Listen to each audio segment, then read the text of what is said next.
अब इस कंपनी में क्या हो जाता है, एक नया कंपनी क्रिएट कर रहा हूँ, इस कंपनी में आपको आ, 3 आइटम हम सीखने जाने वाले हैं। एक क्या होता है आइटम कैटेगरी। अब हम लोग हमारा स्टॉक स्टेटस में या कोई रिपोर्ट में लेने के लिए आइटम कैटेगरी के लिए सीक्वल कोडिंग कैसे लिखना है वो सीखेंगे। उसके बाद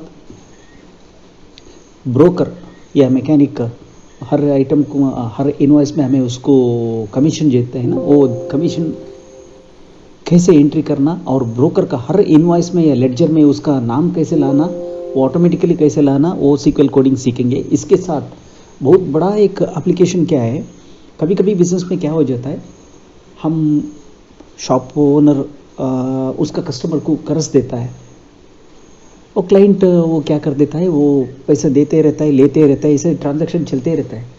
इसमें एक बिजी में एक बिल्ट इन फ्यूचर है, पार्टी लास्ट बैलेंस। अगर मैंने पार्टी लास्ट बैलेंस वो इनवॉइस में दिखा दिया, जो वैसा बिजी डिफ़ॉल्ट दिखा दिया, तब क्या हो जाता है, जो सामने वाला दुकान में जो कर्ज लेके रहते हैं ना, उस दुकान में जो लड़की या लड़का बैठ के इन्वेस्ट करते रहते हैं ना, उनको पता चल जाता है ये बैलेंस कितना है, या अगर कोई वो इन्वॉइस देख दिया तो उनको पता चल जाता है। अब इसके लिए हम क्या कर सकते हैं, मैंने सोचा, मेरा तो बैक एंड एसक्यूएल सर्वर है, मैं एसक्यूएल सर्वर में इसके लिए एक सीक्वल क्वेरी लिख के करेंगे बल्कि मैं 3-4 फंक्शन से सोचा, फर्स्ट ट्राई। अब इतना होने के बाद अब एक नया कंपनी क्रिएट कर रहा हूँ, तो बिजी का क्या हुआ, तब मैं बीच में बोलता था, मैं टॉपिक चेंज कर दिया। बिजी में 3-4 बिल्ट इन, बिजी में नहीं सॉरी, एसक्यूएल सर्वर पे 2-3 ऐसे ही ऑप्शंस है। वो एक ट्रांसलेट फंक्शन, इसके बाद ये ट्रांसलेट, इसके बाद रिप्लेस, स्टफ, ऐसे ही और 2-3 और एक फंक्शन है। इस फंक्शन में मैं कोशिश करके देखा, तब बिजी में एक एरर आता है, वो invalid use of null error आता है। बैक एंड एसक्यूएल सर्वर पे वो चलता है, लेकिन अंदर आ जाता है वो एरर आता है। मैं एरर किसके लिए आता है बल्कि ढूंढ लिया, वो क्या हो जाता है, वो जब टेबल क्रिएट करने में ये वैल्यू सब फ्लोट में रहता है, वो फ्लोट में जो रहता है उसी वैल्यू अगर फ्रंट एंड बिजी के अंदर बुला दिया तो ये ठीक से काम नहीं करता है। इसके लिए मैंने बाद में दूसरा एक फंक्शन यूज़ कर दिया, करके दूसरा मेथड से वो जो है रिजल्ट जैसा मैं चाहता हूँ वैसा ला लिया। अब आइटम यहाँ इन्वेंट्री पे item category master item category enable कर चुका हूँ। अब आइटम क्रिएट कर रहा हूँ।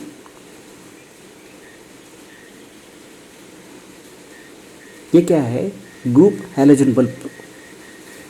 यहाँ ग्रुप है हैलोजन बल्ब, ये प्राइमर ग्रुप नहीं है। अब दोबारा मैं F3 प्रेस कर देता हूँ, प्राइमरी ग्रुप कर दिया, हैलोजन बल्ब पे एक प्राइमरी ग्रुप कर दिया, GST 18% लिया। अब F3 दबा देता हूँ। F3 दबा के यहाँ क्या लिख देता हूँ, ओल्ड मॉडल हटा दिया, न्यू मॉडल हैलोजन ये भी हटा दिया। अब लिखता हूँ क्लिप टाइप हैलोजन बल्ब्स। क्यों क्लिप टाइप, क्योंकि बाहर कॉर्नर पे उसको बैक एंड बॉडी पे क्लिप आ जाता है, इसके लिए क्लिप टाइप बोल के लिख दिया। यहाँ मैं बॉक्स इन्वर्ट करने का है तो मैं अल्टरनेटिव यूनिट लेता था, लेकिन ये कंडीशन में मैंने अल्टरनेटिव यूनिट नहीं लिया। सेव किया। अब सेव होते ही नेक्स्ट आइटम सिलेक्शन कर देता हूँ, F002 H10 233 सोच रहा हूँ 210, सिर्फ उतना ही लिखा। मैं सामने लिखता हूँ हैलोजन 010 किया। अभी करने के बाद हैलोजन बल्ब 12 वोल्ट, ग्रुप तो हैलोजन बल्ब में है 100/90। अब वो तो उसमें ही है। अब F3 दबा दिया। F3 दबाने के बाद ये क्लिप टाइप हैलोजन बल्ब ही है, ये भी क्लिप टाइप हैलोजन बल्ब ही है। यहाँ इन्वर्ट कर दिया, इन्वर्ट करने के बाद क्वांटिटी 10 पीस डाल दिया, 810 डाल दिया, 81 रुपीज़ को परचेस करके बोल दिया, अब 95 रुपीज़ को सेलिंग कर दिया, 135। दूसरा आइटम तो क्रिएट हो रहा है, read wall M80 item category read wall. यहाँ तो मैं डालता हूँ, ये पूरा डमी एंट्रीस, एक्चुअली मैंने पार्टी ने रिक्वेस्ट किया था, जो रिक्वेस्ट किया था वैसे ही करके दिया। इसके बाद मैंने सोचा अगर पार्टी को मिल गया तो क्या फ़ायदा, कोई सीखने वाला को तो सीख सकता है। इसमें सीखने के लिए कोडिंग भी अच्छा है। आपको इंटरनेट में और दूसरा पार्टी भी और एक 2-3 पार्टी भी SQL क्वेरी का ये आइटम ग्रुप के लिए डाल चुका है, लेकिन उनका मेथड ही अलग है, मेरा मेथड ही अलग है।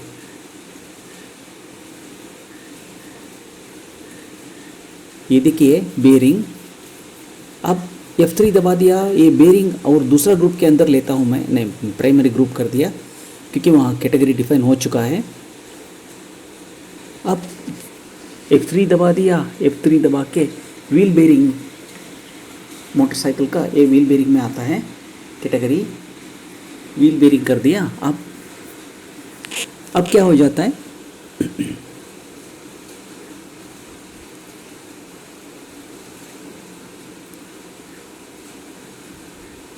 हो गया। अब दूसरा आइटम एंट्री कर रहा हूँ, बेरिंग 6004 Z, ये स्प्रॉकेट बेरिंग है। अब F3 दबा दिया, नया कैटेगरी क्रिएट कर रहा हूँ, स्प्रॉकेट बेरिंग, सेव हो गया।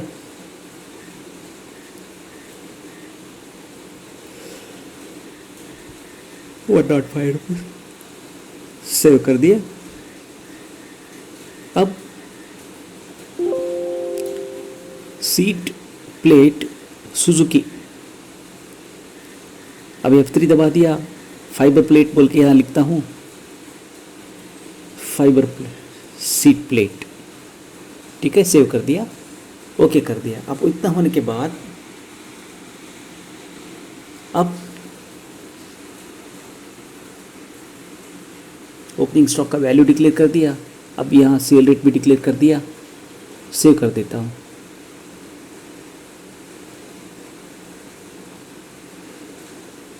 Seat plate, primary group seat plate, अब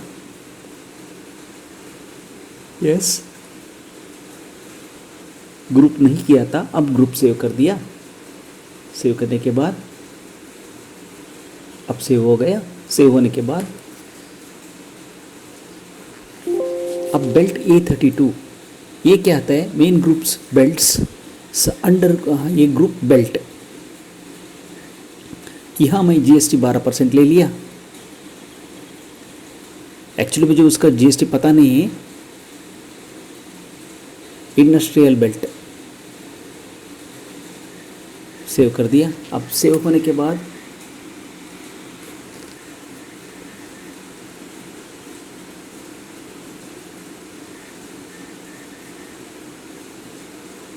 अब इतना होने के बाद बेल्ट 818 फिनर, अब F3 दबा दिया, आइटम नया कैटेगरी में, moped belt, moped belt, save कर दिया। यहाँ ओपनिंग स्टॉक तो डिक्लेयर कर दिया 6 पीस, वैल्यू तो डिक्लेयर नहीं किया। अब यहाँ सेल्स प्राइस डिक्लेयर कर देता हूँ 105, सेव कर दिया, यहाँ पे हो गया। अब इतना होके अब डिस्प्ले पे आता हूँ, कोई SQL क्वेरी सिलेक्शन कर देता हूँ। एक शॉर्टकट मेरा हमेशा फेवरेट शॉर्टकट Ctrl+Shift+F2 है। आप कोई शॉर्टकट की बना सकते हो या फेवरेट को भी ऐड कर सकते हो। अब एक नया क्वेरी लिखना शुरू कर देता हूँ। यहाँ पे आता हूँ, आपको स्क्रीन ठीक करने के लिए थोड़ा फॉर्म को इधर पुल करके इधर रख दिया। अब लिखता हूँ H1, सेव कर दिया। देखिए यहाँ लिखता हूँ सेलेक्ट अब एक सब क्वेरी लिख रहा हूँ, select m2 dot cm1 from master support as m2 where m2 dot master code is equal to master1 dot code, master1 dot code. अब ब्रैकेट क्लोज कर देता हूँ, फ्रॉम master1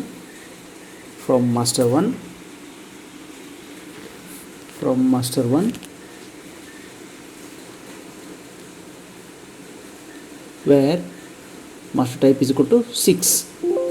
ठीक है, अब यह डिस्टिंक्ट लगा देता हूँ। अब एक m2.cm1 के सामने मैं बोल देता हूँ distinct, using it for a non Boolean operation. ठीक है, अभी गलती, मास्टर कोड वही नॉन बूलियन हो गया था। अब देखिए कोड तो मुझे मिल गया, लेकिन ये क्या है पता नहीं, ये आइटम कैटेगरी का नेम। अब इसको मैं क्या कर देता हूँ, master1 टेबल से वो वैल्यू में ढूंढ के निकाल दिया। Select name from master1 where code is equal to, इतना लिख देता हूँ बस। अब देखिए मुझे कुछ भी नहीं आया, कुछ भी नहीं आया। अब मैं क्या कर देता हूँ, अभी भी नहीं आया। अब क्योंकि आपने यहाँ m1 बोल के बोल दिया है, नहीं master1 बोल के बोल दिया है। ठीक है, अब नेम अलियास कर देता हूँ इसको, name alias from master1 table छोड़ के help1 टेबल से लेता हूँ मैं, क्योंकि help1 टेबल वो चाइल्ड टेबल है, master1 टेबल का चाइल्ड टेबल है।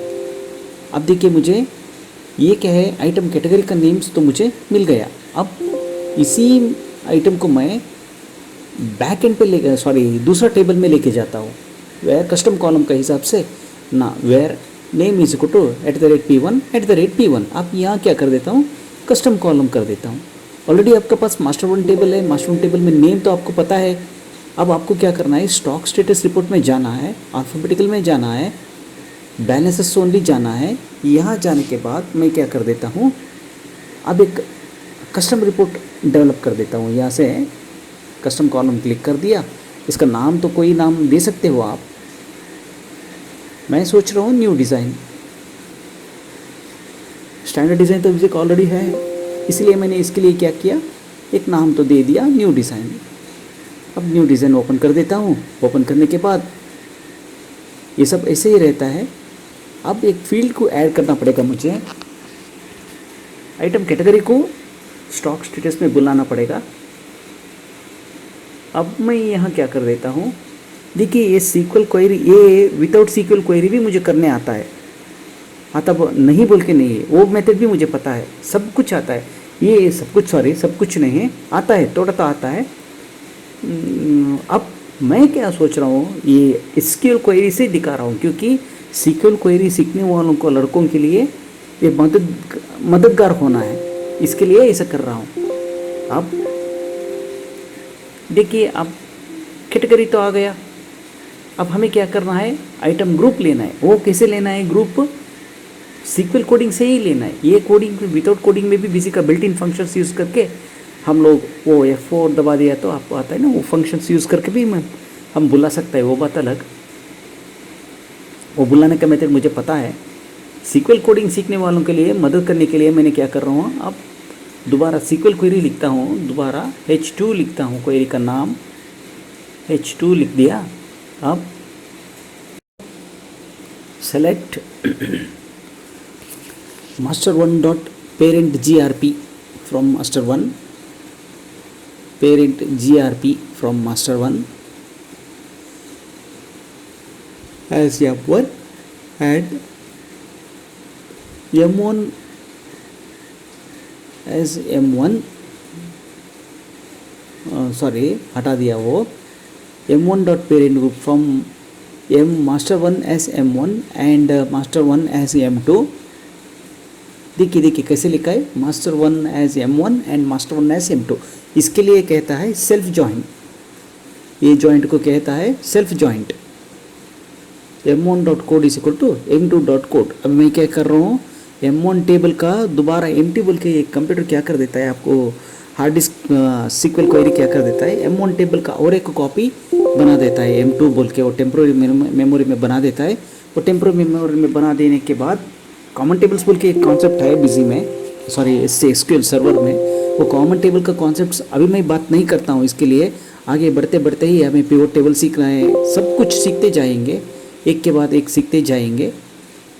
अब 83 वीडियोस मैंने डाल चुका है सीक्वल क्वेरी के बारे में, अब आगे और भी वीडियो डालने वाला हूँ, तब पॉइंट टू पॉइंट सीखते जाएंगे। विंडोज़ फंक्शन में मैं अब तक 3 ही विंडोज़ फंक्शन बोल चुका हूँ, दूसरा विंडोज़ फंक्शन नहीं बोला है, वो भी बोल देने वाला हूँ मैं आगे। अब इस क्वेरी में आप देखते जाओ, यह क्या हो गया। अब ग्रुप का नेम M1 को पता नहीं बोल रहा है, अब M1 नहीं चलेगा, वहाँ मास्टर 1 बोल के लिखता हूँ मैं। M1 तो टेम्पोररी टेबल है। M1 क्या था, वो M1 मैंने अलियास टेबल था, M1 एंड M1 और M1 को भी M2 बोल के अलियास कर दिया था। लेकिन मुझे ओरिजिनल टेबल से वो लिंक बनाने के लिए, अब मुझे ओरिजिनल टेबल से डाटा होना चाहिए था।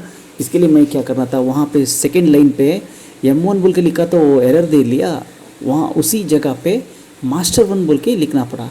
अब यहाँ को लेता हूँ कस्टम कॉलम, अब आइटम नेम को डायरेक्ट भेज देता हूँ वहाँ पे, आइटम ग्रुप को, सॉरी नेम को नहीं, इनवैलिड कैटेगरी को, आइटम ग्रुप को हम वहाँ भेजेंगे। अब कैटेगरी के बाद मैं लिखता हूँ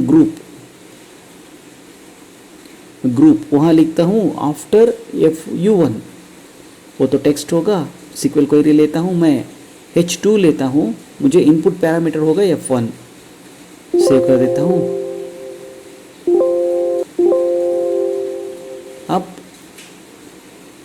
अब देखिए एरर आ गया,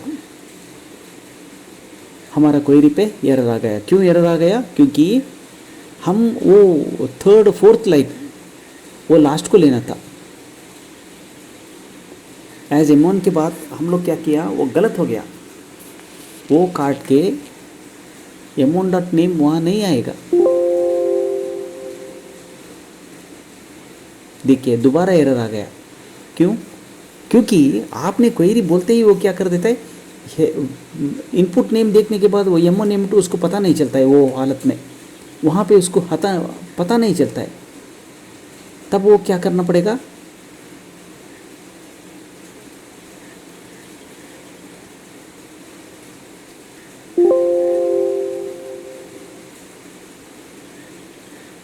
देखिए आ गया।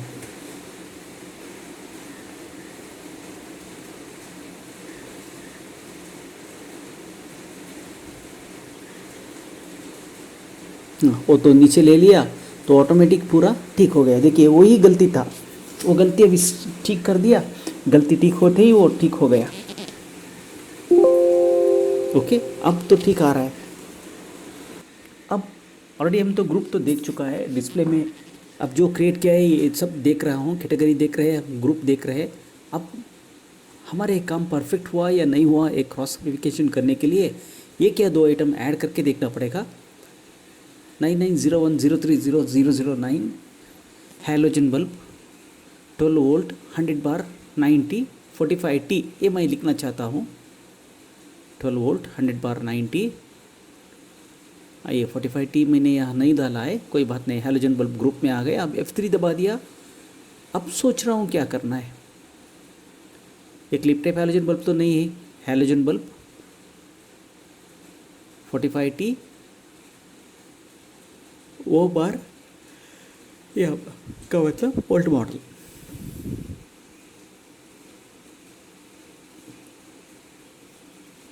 हैलोजन बल्ब ओल्ड मॉडल, बस 45T छोड़ दिया। 20 पीस हमारे पास स्टॉक में है बोल के एंट्री कर रहा हूँ। इसके बाद 95 रुपीज़ सेल्स रेट। अब देखिए वो कहाँ गया, हाँ देखिए थर्ड में आ गया, सेकंड में आ गया। वो हमारा काम तो जो किया है वो परफेक्ट है, ये अभी आ गया, यहाँ पे आ गया। अब बिल्ट वेनर के क्या है, ओपनिंग स्टॉक 10 पीस है, ठीक है। अब अब हमें इनवॉइस डालने शुरू कर देंगे। नहीं, अभी थोड़ा जो है ये स्टॉक ठीक से नहीं आ रहा है। बेरिंग का सामने मुझे बेरिंग बेरिंग बोल के लिखने का पसंद नहीं है। अभी इसके लिए मैं मॉडिफिकेशन कर रहा हूँ। गड़बड़ में तो आइटम क्रिएट कर दिया, जो आइटम क्रिएट कर दिया मेरे सेटिस्फेक्शन में नहीं है, तो मुझे क्या करना पड़ेगा, तो आल्टर करना पड़ेगा रिपोर्ट। अब आल्टर तो कर रहा हूँ। आपको एडिशनल फील्ड्स कुछ चाहिए या ग्रुप का वैल्यू के लिए कुछ चाहिए, ये रिपोर्ट में आप एनेबल कर दिया तो ऑटोमेटिकली आ जाता है। अब इतना आने के बाद बेरिंग बोल के लिखने का ज़रूरत नहीं रहता है, 628 बोल के लिख दिया तो चल जाता था। ये मेन ग्रुप तो बेरिंग का है, यहाँ क्लच बेरिंग होके आता है इसका नाम। आप F3 दबा दिया, F3 दबा के clutch bearing calibre, Bajaj 4 stroke.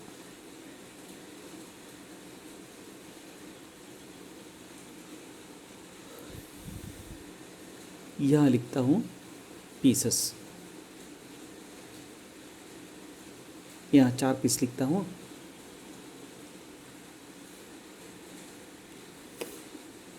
₹360 value वहाँ डालना है, ओपनिंग स्टॉक वैल्यू यहाँ डालता हूँ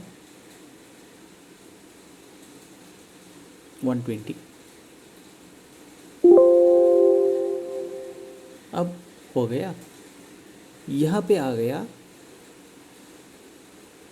आइटम मास्टर में जाता हूँ, वो बेरिंग के लिए आर्डर कर देता हूँ। वो बेरिंग बोलने का नाम निकाल देता हूँ, 628 एस्केप करके छोड़ देता हूँ। अब यहाँ होने के बाद 628 एस्केप कर दिया। अब करने के बाद यहाँ आके सेव हो गया। अब सेव होने के बाद आइटम लिस्ट में दूसरा भी आइटम ऐड कर देता हूँ, 6001 डबल जेड। ये बेरिंग एक्चुअली कैमशाफ्ट को नहीं आता है, लेकिन मैं कैटेगरी में कैमशाफ्ट बोल के बोल दिया है। एक्चुअली ये आता है ले शाफ्ट के लिए। ये हीरो होंडा मोटरसाइकिल किसका पास है, उसका पास में ये ले शाफ्ट के लिए आता था। ये बेरिंग ले शाफ्ट का एक साइड में इंजन के अंदर ये बेरिंग आता है, छोटा बेरिंग है ये। कैमशाफ्ट भी आता है, सॉरी आता है। कैलिबर का कैमशाफ्ट में हेड के अंदर, सिलेंडर हेड के अंदर क्रैंकशाफ्ट का एक साइड कॉर्नर में ऐसा बेरिंग आता है। अब न्यू डिज़ाइन में आके देखेंगे, आके देखते ही, क्योंकि बेसिकली मैं ऑटोमोबाइल फील्ड में था। ऑटोमोबाइल फील्ड के होने के बाद मुझे सारा आइटम्स ये क्या है, बहुत पसंदीदा आइटम्स है। हार्डवेयर, ऑटोमोबाइल, ये फील्डों में क्या होता है दूसरा फील्डों का जैसा ये नहीं है। इनमें वेराइटीज़, बहुत सारा वेराइटीज़ होता है।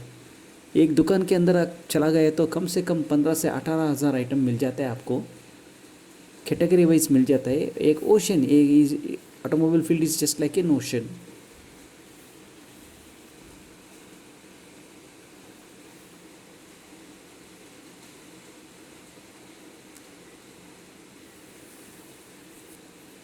अब यहाँ पे 90 रुपीज़, 98 रुपीज़ डाल दिया। अब थोड़ा स्टॉक का कैटेगरी मैं भी चेंज करते आ गया। अब इस आते ही अब हो गया, होने के बाद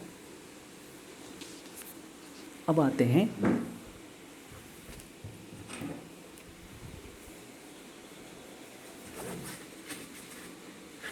अब एक नया आइटम और भी एक ऐड कर रहा हूँ, कार्बोरेटर M80 स्पैको। एक बजाज M80 एक रूरल व्हीकल था, उसको उस M80 में स्पैको भी आता था, मिकार्बो भी आता था कार्बोरेटर। अब स्पैको कार्बोरेटर का एंट्री कर रहा हूँ, ये एक item name, but it doesn't make much of the difference, the process being same. Even if I से कार्बोरेटर M80 स्पैको और इफ आई से M80 मिकार्बो, that won't make much difference. Here it's coming under the category item carburetor. Opening stock I am declaring it as one piece, and one piece value I think I should have mentioned 800 rupees something. Oh sorry, it is 680 I mentioned, but there I opening stock value I have not mentioned. So carburetor M80 Spaco has come now.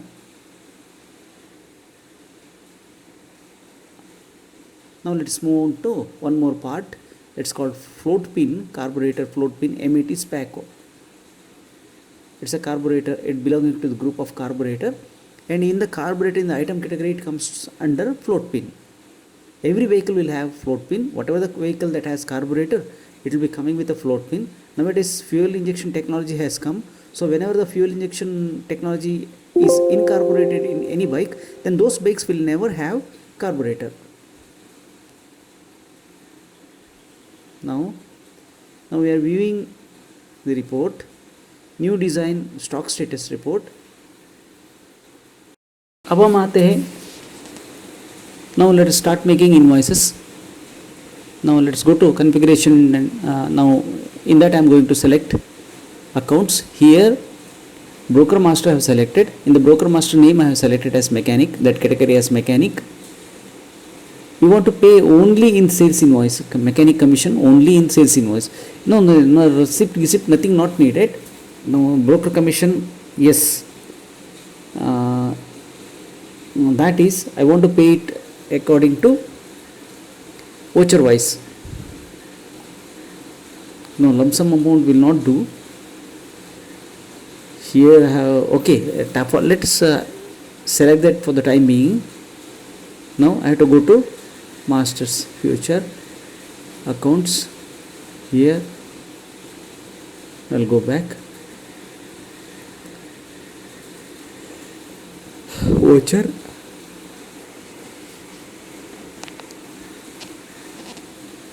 here I want two optional fields. The first optional field is party closing balance. Party closing balance. Second one will be cash or credit. Here I don't want to take that as a text. No, I want to take that as a text. I don't want to take that as an integer. Cash bar credit. क्यों बाद में बोलता हूँ मैं, अगला video अगला यही video का अंत में मैं इसका एक्सप्लेन करता हूँ क्यों मैंने ऐसे किया था, इसका नीड क्या था. अब आपको अभी बोल दिया मैंने, आपको पता नहीं चलेगा.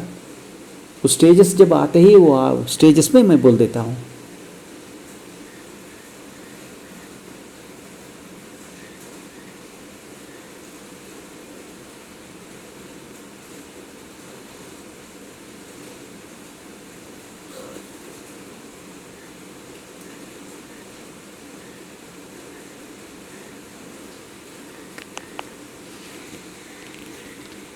APOI सेटलमेंट में यहाँ एंट्री कर रहा हूँ. मैं बैंक एंट्री अकाउंट एंट्री कर रहा हूँ. अगर कोई क्रेडिट चेक दे दिया तो वो अकाउंट को में एंट्री जाना है, इसके लिए ऐसे कर रहा हूँ. सेटलमेंट के लिए इनेबल करने के लिए and also for the reference of bank account. Suppose if anyone makes payment through Google Pay, we have incorporated even that also, and even through the Phone Pay. If we receive the payment through Phone Pay, that also we have provided a provision.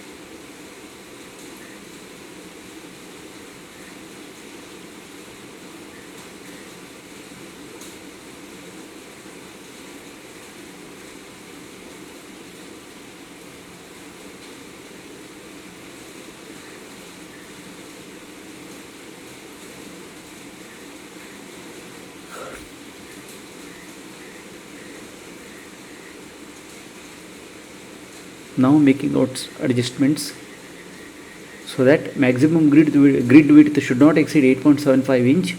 Now currently the total width is now being 6.4 inch.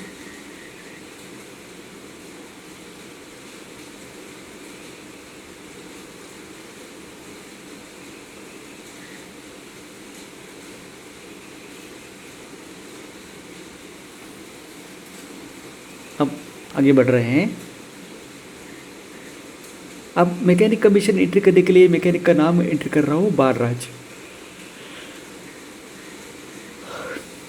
कोई name, कोई address, कोई WhatsApp number, कोई mobile number, सारा details तो आप यहाँ broker का master से यहाँ एंट्री कर दिया।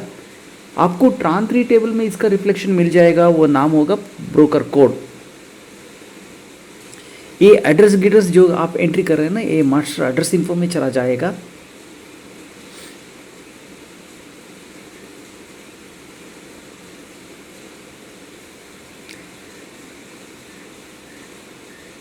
और आप मुझे पूछ सकते हो ये टेबल नेम आपको कैसे पता, तो टेबल नेम ऐसे पता कि काम करके करके एक्सपीरियंस बना लो, तभी आपको ऑटोमेटिक पता चल जाएगा। फर्स्ट आप एक्सपीरियंस गेन करो, तो एक्सपीरियंस गेन करते ही आपको सब कुछ पता होते ही चला जाएगा। मैं अगर नहीं तो मैं कितना भी आपको बोल दिया, ये आप समझ नहीं सकते हो। यहाँ कांचन एक नाम का एक पार्टी का नाम है।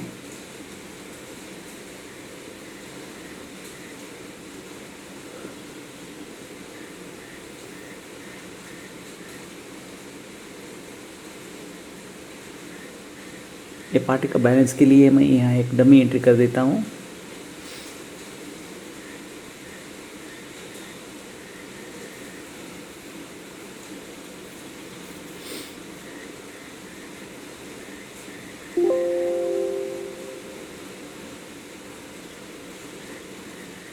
अब कोई एंट्री डाल के टेस्ट करेंगे।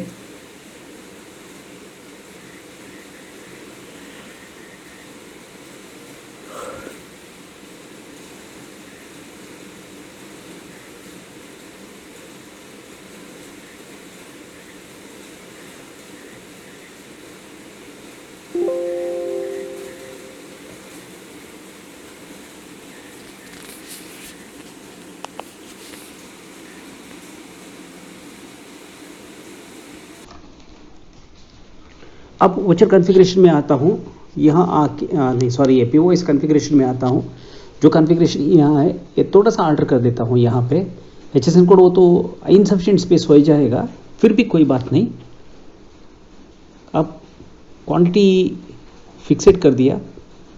ये क्वांटिटी मैं बाई डिफ़ॉल्ट 0 कर देता हूँ। अगर मैं चाहिए तो ज़्यादा भी कर देता हूँ, कम भी कर देता हूँ, ठीक है। यूनिट तो मैं मेन यूनिट ले लिया क्योंकि हमारे पास एक ही यूनिट रहता है। ये रिटेलर कॉन्फ़िगरेशन है। पीओएस जो यूज़ कर रहा है वो रिटेलर होगा। अब यहाँ देखता हूँ कोई नाम लेता हूँ, कांचन लेता हूँ, सोच रहा हूँ कांचन लेने के लिए।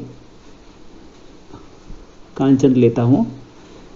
ये बाई डिफ़ॉल्ट मैकेनिक वो कांचन का जो कांचन तो कस्टमर हो जाता है। कांचन का एंटायर ट्रांजैक्शन का कमीशन बालाजी अकाउंट को पोस्ट करना है। अब 2 आइटम ऐड कर दिया। पार्टी क्लोजिंग बैलेंस अभी मुझे पता नहीं रहता है, ये कैश या क्रेडिट मैं कर देता हूँ क्रेडिट। अगर एक इनवॉइस हो गया, ये लमसम अमाउंट नहीं है, एक्चुअली गलती हो गई है यहाँ पे। एक्चुअली मैंने परसेंटेज डिक्लेयर कर दिया था। फर्स्ट में सोचा था, अभी इस वक्त में सोचा था यहाँ देना है।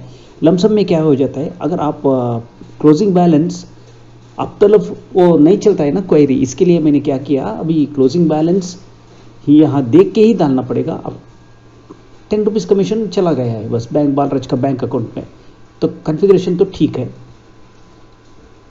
अब यहाँ आता हूँ, कांचन का अकाउंट ओपन करके देखता हूँ कांचन का अकाउंट में क्या है। कांचन का अकाउंट 9230 है बैलेंस, वो डेबिट बैलेंस।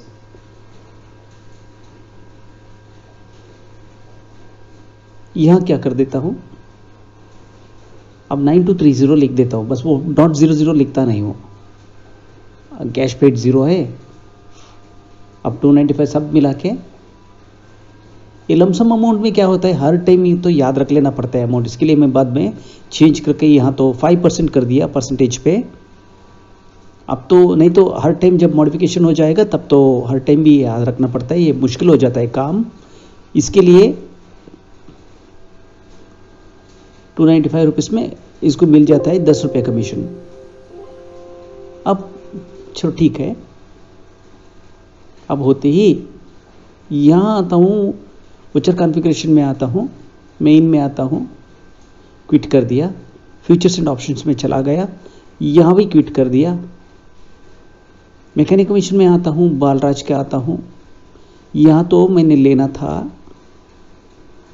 यहाँ नहीं ही वो ट्रांजैक्शन में आया, कुछ सेटिस्फाई नहीं हुआ, अभी मुझे कुछ गलतियाँ महसूस हो रहा है। नहीं, वो क्या है, मैं लमसम अमाउंट लेना था, लमसम अमाउंट लिया था मॉडिफिकेशन टाइम में, लमसम अमाउंट मुझे नहीं चाहिए।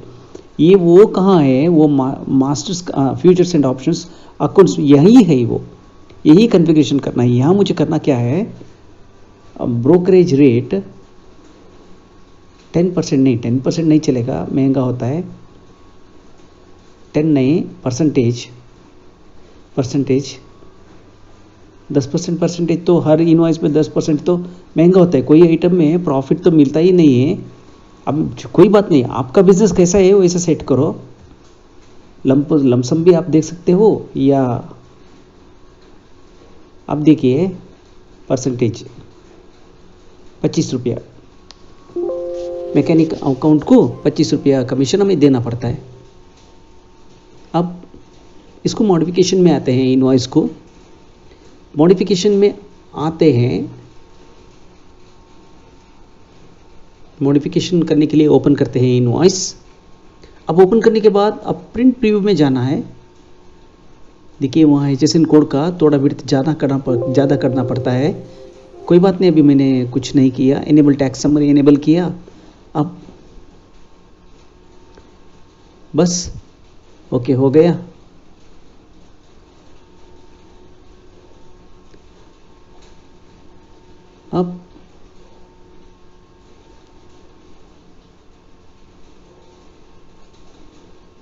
अब इतना पूरा होने के बाद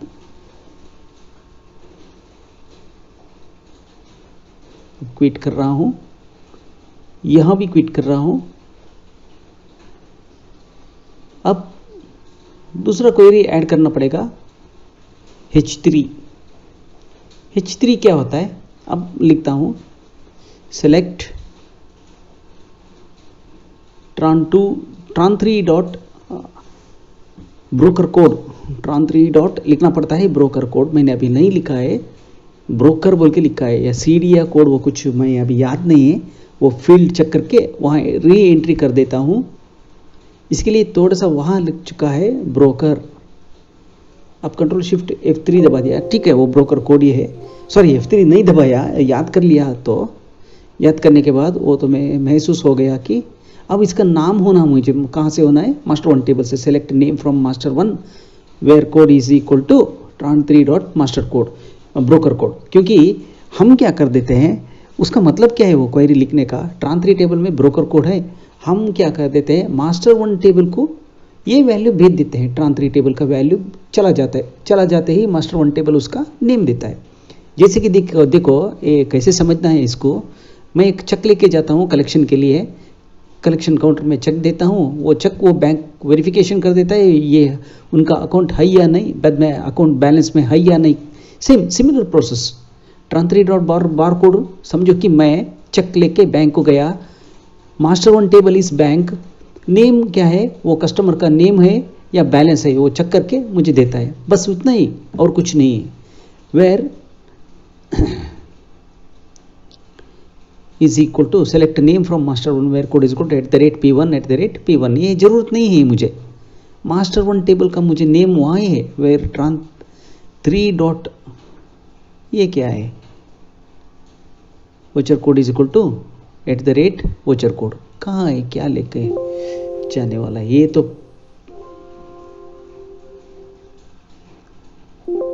custom column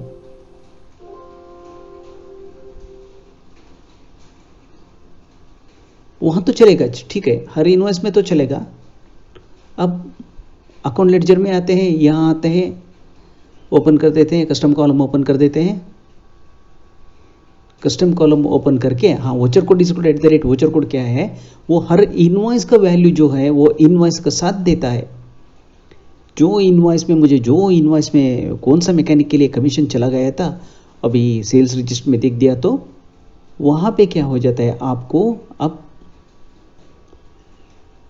sales custom report, अब अकाउंट के बाद एक फील्ड ऐड कर देता हूँ, कमीशन किसने लिया था, ब्रोकर ब्रोकर या मैकेनिक कौन लिया था, वो कुछ भी आपको क्या डालना है वो डाल दो. Whatever the name you want to insert, you can insert in, and whatever the query will be same, and the query will give you the result whatever the query you have written there at tran3 as barcode, broker code. Depending upon your broker code, whatever the code and whatever the name that you have assigned to, the same name will appear in this custom column report. If you have assigned some other name, whatever the name you have given, that name will appear in the query. Yeah, तो now you have not got it because the grid is not refreshed. Whatever the screen you are seeing is, now I am going to create a new design report. Mechanic, कौन सा mechanic को commission चला गया? See, I want to know which mechanic has got that commission, who brought that customer to our shop. It's like that. VC is voucher code. See here, I am not depending upon, here I am not using that particular party name. I am using a property called voucher name. Voucher में कौन सा mechanic आ गया? Error. This is the query mistake. Okay, I will correct that query right now. H3.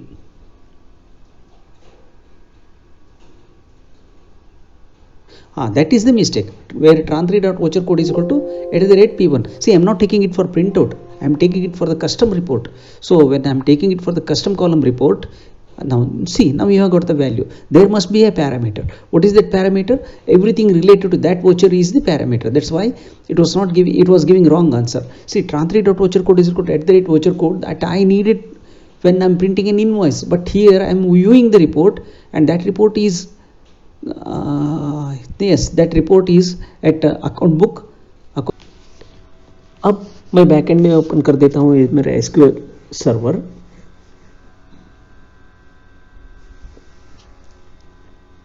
थोड़ा slow है, open हो रहा है.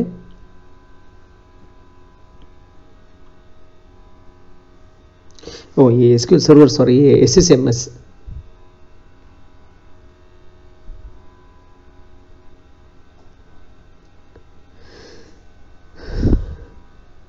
मेरा सिस्टम थोड़ा स्लो है, इसलिए थोड़ा ओपनिंग स्लो हो रहा है. SQL server management studio 18.12.1 version 2022 का है. ये आप माइक्रोसॉफ्ट वेबसाइट से डाउनलोड कर सकते हैं. गूगल में जाके, माइक्रोसॉफ्ट साइट में जाके ये 2019 या 2022 का रहेगा ये मैनेजमेंट स्टूडियो, क्योंकि मेरा एक्सप्रेस 2022 का है, उसको कंपैटिबल है ये वर्जन.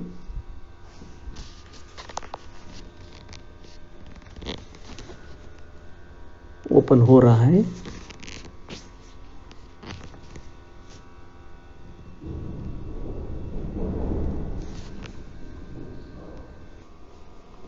अब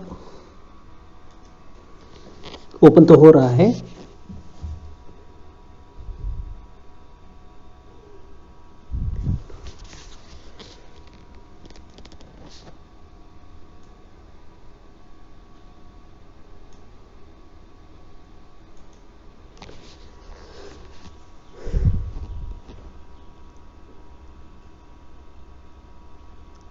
अगर रैम कम है वो थोड़ा ओपन होने में टाइम लगता है.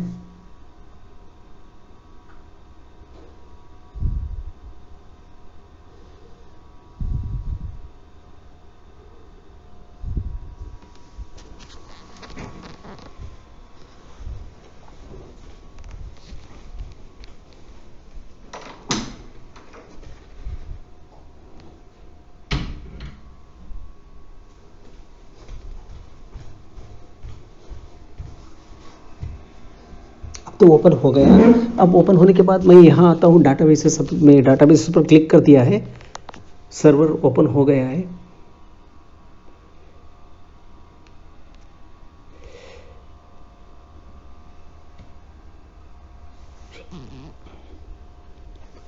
अब डाटाबेस पर क्लिक कर चुका हूँ मैं. डाटाबेस यहाँ एक्सपेंड हो रहा है. इस डाटाबेस में मैं कोई एक कंपनी लेता हूँ.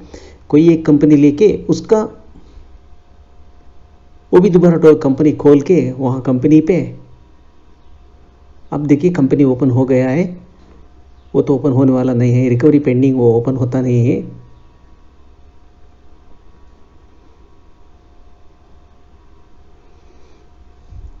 कंपनी 10_DB122024 वो तो ओपन होता नहीं है, वो छोड़ के cancel, okay cancel.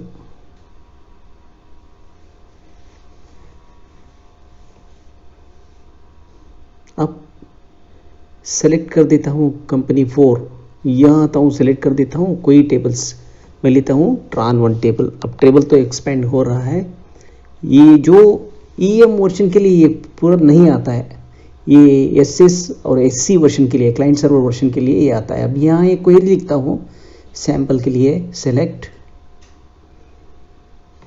tran1 dot voucher amount base कर, बस कर नहीं बेस कर, वो टेबल का नाम है, from tran1 where tran1 dot voucher type is equal to 9। देखिए अभी इसको रन कर देता हूँ, ये क्वेरी पे आंसर देता है, वो पर्टिकुलर टेबल का इनवॉइस का वैल्यू है 2130।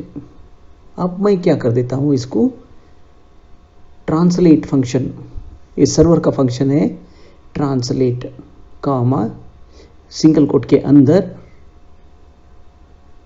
1 2 3 4, और नहीं ये नहीं चलने वाला है, लास्ट को डालना था ये। अब 1 2 3 4 5 6 7 8 9 0, ये एक्चुअली क्या है, अमाउंट इसमें आता है, वो अमाउंट करस्पॉन्डिंग कैरेक्टर के लिए मैंने वहाँ लिखा है, वही हिसाब से वो चेंज होना है।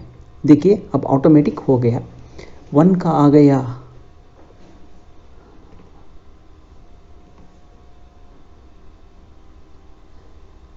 देखिए 1 का जगह पे यहाँ तो 2 है, क्योंकि 2000 एंड ऑड वो बिल का वैल्यू आप देख सकते हो। क्रॉस वेरिफिकेशन करने के लिए tran1 dot voucher amount base कर क्लोज कर देता हूँ।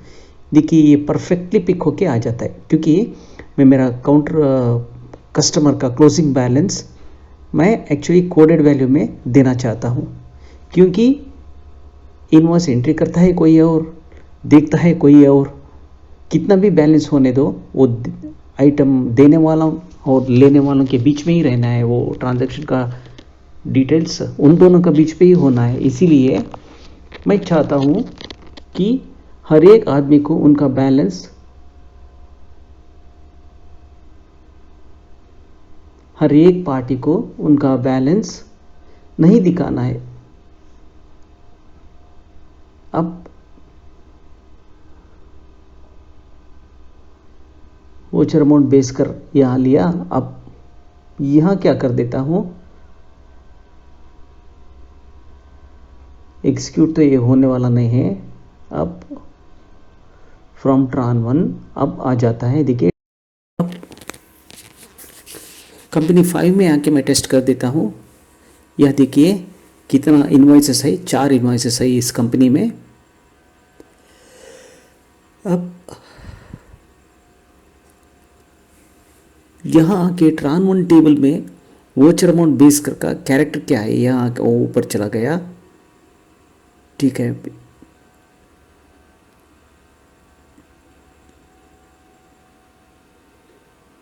टेबल का प्रॉपर्टी चेक कर रहा हूँ, वो पर्टिकुलर टेबल का पर्टिकुलर कॉलम का डाटा टाइप चेक कर रहा हूँ। वोचर अमाउंट बेस कर फ्लोट नॉट नल, फ्लोट का मतलब उसमें वहाँ .00 या .25 .35 ऐसा कुछ डेसिमल प्लेस आना है, लेकिन ये नल तो नहीं है। कन्वर्ट फ्लोट, अब देखिए कन्वर्ट फंक्शन यूज करके मैं फ्लोट कर दिया। अब इतना करने के बाद नॉट नल का मतलब कोई इनवॉइस का वैल्यू वो फील्ड में नल वैल्यू नहीं होना है। अब यहाँ भी लिख देता हूँ 1 2 3 4 5 6 जो आता है उसका वैल्यू .00 कॉमा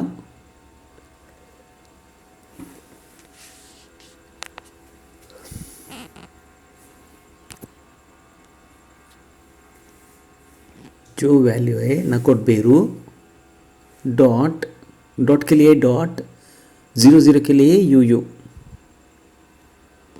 अब यहाँ एग्जीक्यूट कर देता हूँ। देखिए यहाँ तो परफेक्ट ट्रांजैक्शन ट्रांसलेट होके आ रहा है।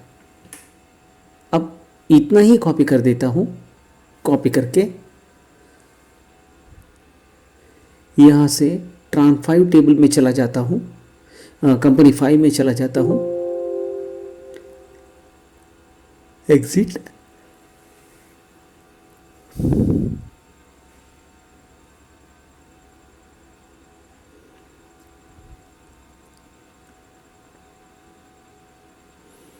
अब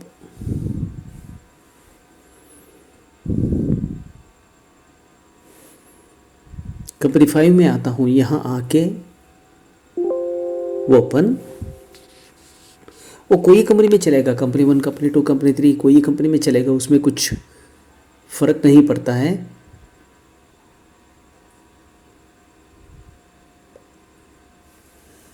कंपनी 5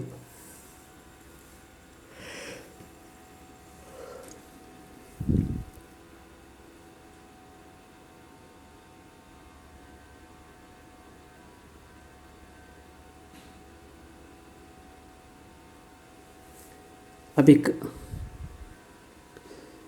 नया कंपनी क्रिएट कर देता हूँ, सेव कर देता हूँ।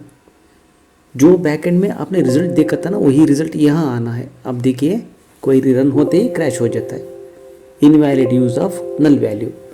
अगर बिजी का फंक्शन सर्वर में चलता है। अब सेल्स सोचर में अच्छा आता हूँ।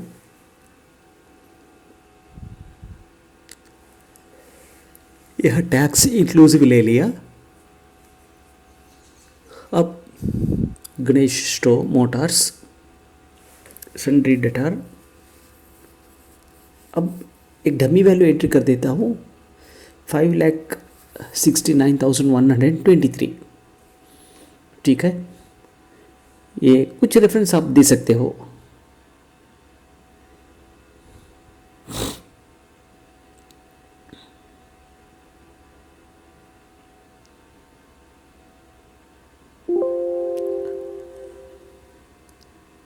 अब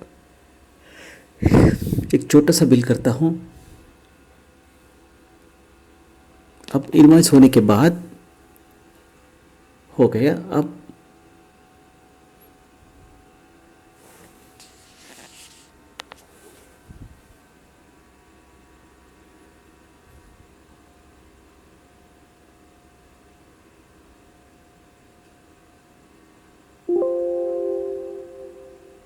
सेव करने के बाद अब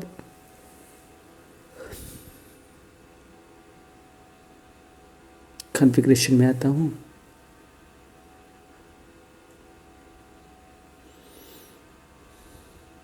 यहाँ नहीं, दोबारा वापस जाना पड़ेगा कॉन्फ़िगरेशन में, फ्यूचर्स एंड ऑप्शंस पे।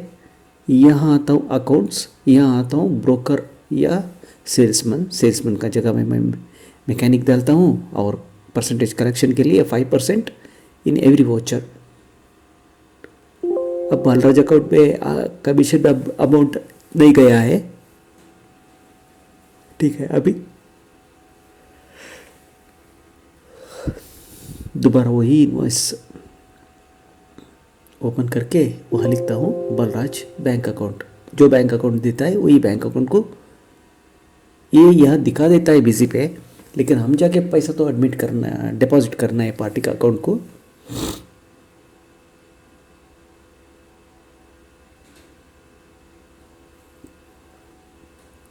ओके, अब इतना होने के बाद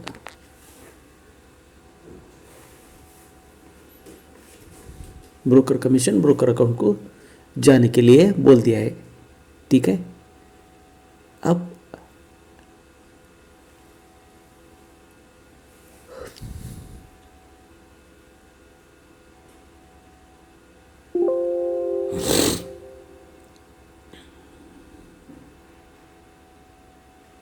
क्या कर देता हूँ, गणेश मोटर्स का बैलेंस चेक कर देता हूँ।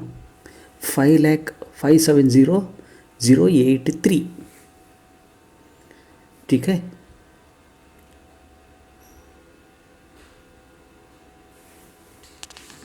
इतना तो दिस रहा है। अब हम लोग क्या करते हैं, बैलेंस तो हमें पता रहना चाहिए, किसी और को पता होना नहीं चाहिए। ऑटोमेटिक राउंड ऑफ तो प्लस कर दिया, अपर लिमिट प्लस कर दिया, लोअर लिमिट माइनस कर दिया, ओके कर दिया। ऑप्शनल फील्ड्स लेता हूँ क्योंकि मैं ऑटोमेटिक करने के लिए बैलेंस तो लेना पड़ेगा। बैलेंस लेने के लिए फॉलोइंग टेबल से जाना पड़ेगा इंस्टेंटेनियस बैलेंस के लिए। इसीलिए मैं क्या कर देता हूँ,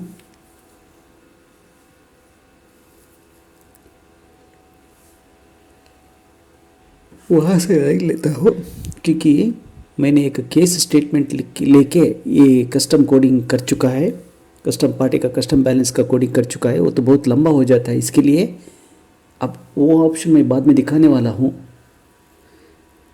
पक्का बैलेंस कैसे सीक्वल कोडिंग से कैसे काटना है वो दिखा देता हूँ। अब इतना के लिए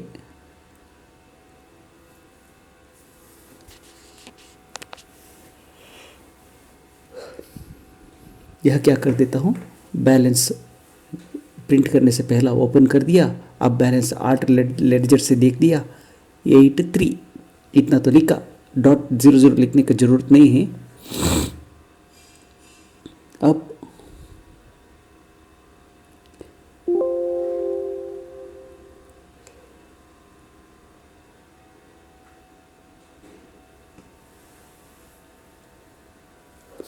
अब एक क्वेरी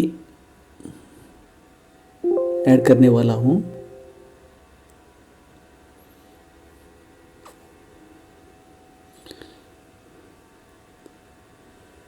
क्वेरी नाम होगा बजाज। वो क्वेरी, ये क्वेरी मैं आपको गूगल ड्राइव में दे रहा हूँ।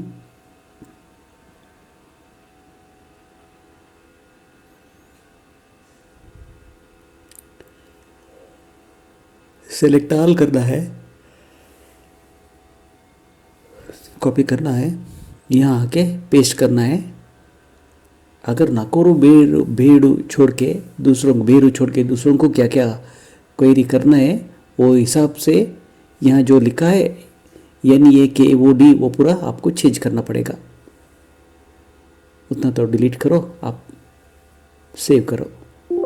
सेव होते ही अब देखिए 9 डिजिट तरफ इसमें ऑप्शन है। इसका मतलब आप 10 करोड़ तरफ पार्टी का बैलेंस एंट्री कर सकता है। यहाँ 00 तो लेने का जरूरत नहीं रहता है। अभी इसको एक पासवर्ड सेट करके छोड़ दो, ये बार बार खोलने का देखने का जरूरत नहीं रहता है। सेव कर दिया, आपका पासवर्ड आप दे दो बस। अब यहाँ आता हूँ, हेडर का 4 लाइन डिलीट कर देता हूँ। 4 लाइन डिलीट करके 4 लाइन का जगह पे एक कस्टम बैलेंस ऐड कर देता हूँ। CPI Tolo on, CPI Tolo of. इसके बाद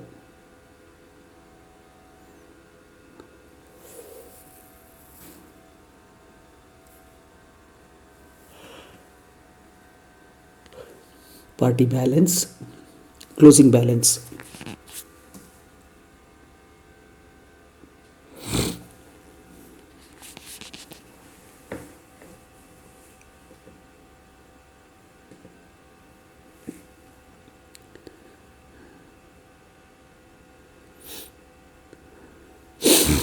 क्लोजिंग बैलेंस कॉलन कमा 3 स्पेस सेंटर टाइप। बाद में सीक्वल क्वेरी लेता हूँ, सीक्वल क्वेरी टेस्ट टाइप लेता हूँ। नाम होगा बजाज स्पेस 16L काफ़ी है बस। यहाँ बोल्ड ऑन बोल्ड ऑफ देता हूँ। बोल्ड ऑफ देने के बाद सेव कर देता हूँ। अब प्रिंट प्रीव्यू में आके देखता हूँ।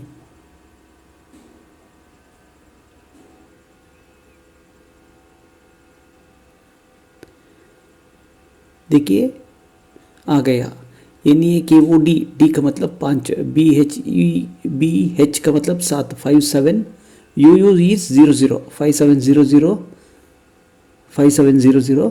ये 8 का मतलब BHE आप देखिए 960 रुपीज़ कर दिया। समझे कि अभी बिल तो यही अमाउंट रहेगा, ओपनिंग बैलेंस 960 रुपीज़ हो गया। अब वही हिसाब से 9 का मतलब R, 6 का मतलब B, 0 का मतलब U। अब देखिए यहाँ आके बैलेंस में क्या कर देता हूँ, 1 2 3 4 5 6 7 8 90 लिखा। अभी आंसर आपको नहीं आएगा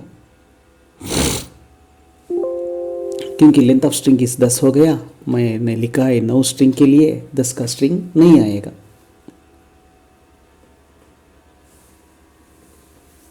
कॉमा डाल के आप चेक करते चला गया तो 9 का मतलब अब 9 है, 9 है का मतलब 1 करोड़।